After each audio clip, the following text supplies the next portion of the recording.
Auväärt professorid ja õpetatud härrad, kõrged õpetatud seltsi liikmed. Käesolev on minu 3. kiri asjas, mis minu otsiva vaimu endaga on võtnud. Korrespondents kolleegiumiga on mind endisest enam innustanud, peaksin õieti ütlema tiivustanud, erisuguste lennumasina eskiiside kallal töötama. Ühe hoonetiiva oma armsast ravilast olengi toapoiss Jakobi kaasaaitamisel üheks suureks lennumasina vabrikuks ümber ehitada lasknud. Mäletatavasti valmistasin ma Venemaa esimese lennuaparaadi 2 suve tagasi. Selleks sai kasutatud hoolikalt valitud hanede sulgi, mis kinnitatud saare laudadest raamile, nagu me Saksamaa parimaid viiulimeistreid teame tegevat. Kuid nii nagu linnud ei lendle ringi 3 arssina kõrgusel maast, ei saanud seda teha ka teie siin kirjutajast alandlik teener. Oma teisel katsel, nagu olen kirjeldanud ka reportaažis mineva aasta novembrist, asusin ma lennule selleks spetsiaalselt valmistatud lennuaparaadiga. Moodsa insenöörteadusega tutvunedes konstrueerisin ma masinasse erilise jalalihaste jõul töötava masinavärgi, mis oluliselt ka jõuõlga suurendas. Kuid nii nagu raskemad loomad ja linnud, kas või nimetatud pingviinid, kelle meie oma hea kaasmaalane Bellingshausen lõunanabalt üles leidis, ju pääsukeste moodi õhus ei püsi ka raske Liivimaa kuusepuudest lennuaparaat. Nii andis minu katse inimkonnale vähemasti ühe tarviliku teadmise, masinaga lennata ei saa.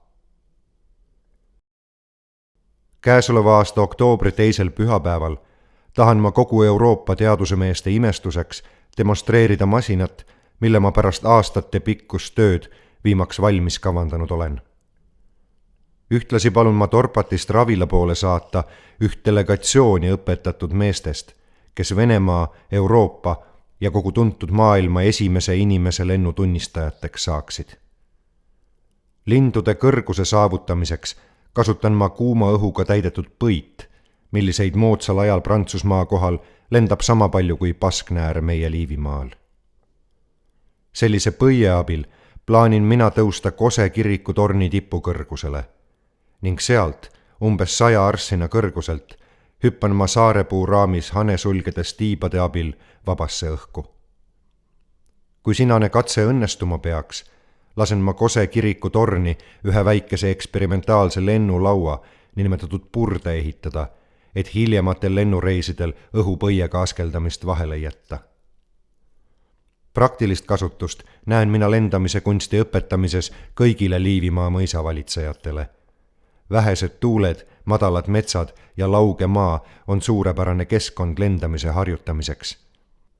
Samuti näen mina hiilgavat perspektiivi kohaliku talupoekonna lendama õpetamisel. Minu uurimistööd mitte-saksa meeste anatoomiast tõendavad, et neid iseloomustab tugev rinnak ning arenenud õlavööde.